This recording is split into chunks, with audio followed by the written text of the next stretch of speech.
என்னது நம்ம பிர்லா பிளானட்டோரியம் இவ்வளோ விஷயங்கள் இருக்கா? பார்ட் 2.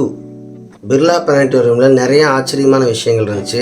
அதில் இந்த விஷயத்தில் எபிசோடில் என்ன பார்க்க போகிறோன்னு பார்த்தீங்கன்னா, நிறைய மிரர் இமேஜஸ், கண்ணாடி ரூம் அண்டு நிறையா டிஃப்ரெண்ட் வெரைட்டிஸ் ஆஃப் மிரர்ஸ் இருந்துச்சு. அண்ட் ஒரு machines, car, lorry, truck, ship, இந்த மாதிரி இந்த மிஷின்லாம் எப்படி இயங்குதுன்ற மாதிரி ஒரு சிமுலேஷன் வச்சுருந்தாங்க. ஸோ அதெல்லாமே நல்லா இன்ட்ரெஸ்டிங்காக இருந்துச்சு. இதில் ஸ்பெஷாலிட்டியான 2 விஷயம் பார்த்திங்கன்னா 3D ஷோ இருந்துச்சு. அது ஷோ ரொம்ப ஷார்ட்டாக தான் இருக்கும், குழந்தைகளுக்கு ரொம்ப பிடிக்கும். அண்ட் இன்னொன்று இப்போ சொல்ல போகிறது தான் ரொம்ப ஸ்பெஷாலிட்டி. பிர்லா பிளானட்டோரியம்னாலே இது தான். அது பார்த்திங்கன்னா எண்ட்லெஸ் டிஸ்பிளே ஸ்க்ரீன், திரை பார்த்திங்கன்னா இந்த எண்டுலேருந்து இந்த எண்டு வரைக்கும் ஃபுல்லாக 360 டிகிரியில் ஸ்க்ரீன் இருக்கும். அதில் டீட்டெயில்டாக எக்ஸ்பிளைன் பண்ணியிருப்பாங்க. என்னென்னா ஒவ்வொரு பிளானட்டை பற்றியும், ஒவ்வொரு கோள்கள் பற்றியும், சன், மூன், இதை பற்றியும் டீட்டெயிலாக எக்ஸ்பிளைன் பண்ணியிருப்பாங்க. அன்ஃபார்ச்சுனேட்லி மொபைலில் உள்ள அலௌடு கிடையாது அந்த இடத்துல எல்லாம். அதனால் உங்களுக்கு அதை காட்ட முடியல. ஸோ நீங்கள் மறக்காமல் போயிட்டு விசிட் பண்ணி இதெல்லாம் மிஸ் பண்ணாமல் பாருங்கள். ரொம்ப பிடிக்கும், குழந்தைகளுக்கு ரொம்ப பிடிக்கும். It's fun, enjoyable and science.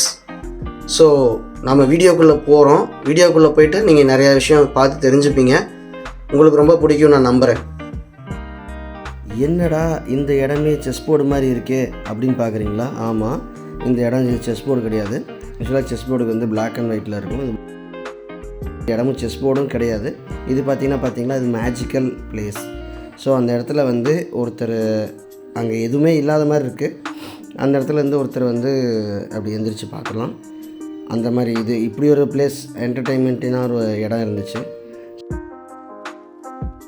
அந்த பையன் எங்கேருந்து வரான் அப்படின்னு உங்களுக்கு ஐடியா இருக்கா? உங்களுக்கு ஐடியா இருக்காதுன்னு நினைக்கிறேன். பிகாஸ் இந்த இடத்துல எல்லாமே இதுதான் இல்யூஷன் சொல்லுவாங்க. பார்த்தீங்களா? ஹாய், இது பார்த்திங்கன்னா அந்த இடத்துல பின்னாடி ஒரு இடம் இருக்குது. அந்த வழியாக சுற்றி போயிட்டு அந்த வழியாக நம்ம பாதி உடம்பு மட்டும் வெளியே கொண்டு காட்டலாம். இதில் அது ஜஸ்ட் இல்யூஷன். இது பாருங்கள், இது எண்ட்லெஸ், அதாவது முடிவே இல்லாத ஒரு இதுன்னு சொல்லுவாங்கள்ல, அதுதான். இதில் பார்த்தீங்கன்னா அந்த இது ஒரு சயின்ஸ் தான்.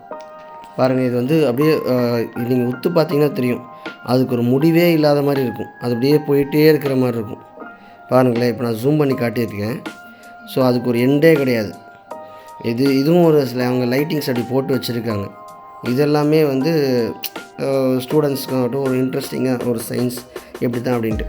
ஸோ ஜஸ்ட் லைக் இது ஒரு டனல் மாதிரி இருக்குது. அது லைட்ஸ் போட்டு வச்சுருக்காங்க. லைட்ஸ் போட்டால் எப்படி இருக்குன்றது இப்போ நீங்கள் பார்த்தீங்க. இது பார்த்திங்கன்னா ப்ரிசம். ஸோ இது எப்படி இருக்குதுன்னு பாருங்கள். ஒரு சைட்லேருந்து பார்த்தா ஸ்கொயராக தெரியும். இன்னொரு சைடில் இருந்து பார்த்தீங்களா அது ஹெக்ஸகனாக தெரியும். So various shape, variety of shape ஒவ்வொரு ஆங்கிள்லேருந்து பார்க்கும்போதும் கண்ணை நம்பாதே அப்படிங்கிற மாதிரி. இது அந்த சைட்லேருந்து பார்க்கும்போது ஒரு ஷேப் மாதிரியும், இந்த சைட்லேருந்து பார்க்கும்போது ஒரு ஷேப் மாதிரியும். பிகாஸ் எல்லாமே மிரர், பிம்பங்கள் மாயை காட்டுகிறது. உங்கள் கண்ணை நீங்களே நம்ப முடியாது அப்படிங்கிற மாதிரி இங்கே மாயை நடக்குது. ஸோ இது எல்லாமே சயின்ஸ் தான். இங்கே பாருங்கள், இந்த தம்பியோட ரிஃப்ளெக்ஷன் 3D எஃபெக்டில் காட்டுது. பிகாஸ் அதோட லைட்டோட ப்ரொஜெக்ஷன் அங்கே பட்டு அது அப்படி அதோட அவுட்டர் ஏரியா அப்படி கலராக காட்டுது.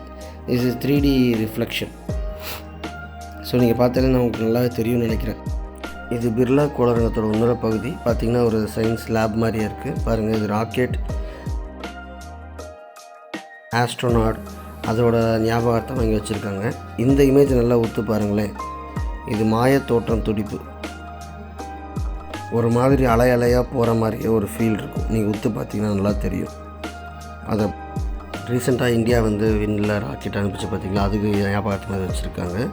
அண்ட் இது ஒரு ஃப்ளைட்டோட மாடல். நீங்கள் பார்த்தாலே நல்லா தெரியும். வீடியோவோட ஸ்டார்டிங்கில் சொல்லியிருந்தேன், ஒவ்வொரு வெஹிக்கிளும் எப்படி இயங்குது, அதோடய மெக்கானிசம் என்ன அப்படின்னு சொல்லிட்டு. அது இங்கே எல்லாமே கரெக்டாக எக்ஸ்பிளைன் பண்ணியிருந்தாங்க. ரீசெண்டாக இந்தியா சந்திராயனை விண்ணுக்கு அனுப்பிச்சு. ஸோ அதோட ஞாபகார்த்தமாக இங்கே வச்சுருக்காங்க. இது பார்த்திங்களா, இதுதான் மிரர் இமேஜ். இந்த இடம் ரொம்ப ஃபன்னியாக இருந்துச்சு. பிகாஸ் பார்த்திங்கன்னா நிறையா வெரைட்டி ஆஃப் கண்ணாடி இருந்துச்சு. ஒரு குண்டாக காட்டுறது, ஒல்லியாக காட்டுறது, மூஞ்சி சப்பையாக காட்டுறது, நெளிஞ்ச மாதிரி காட்டுறது, இந்த மாதிரி நிறையா விஷயங்கள் இந்த இடத்துல இருந்துச்சு, கண்ணாடிகள் இருந்துச்சு. லாஸ்ட் பட் நாட் லீஸ்ட் நம்ம சயின்டிஸ்ட் அப்துல் கலாம் ஐயா அவங்களோட கட் அவுட் இருந்துச்சு. அதுக்கு பக்கத்தில் நின்று நம்ம ஃபோட்டோ எடுத்துகிட்டு அப்படியே நம்ம கிளம்பியாச்சு. தேங்க்யூ மக்களே, உங்களுக்கு பிடிச்சிருக்குன்னு நினைக்கிறேன். எனக்கு ரொம்ப பிடிச்சிருந்துச்சு. நெக்ஸ்ட் வீடியோவில் பார்ப்போம்.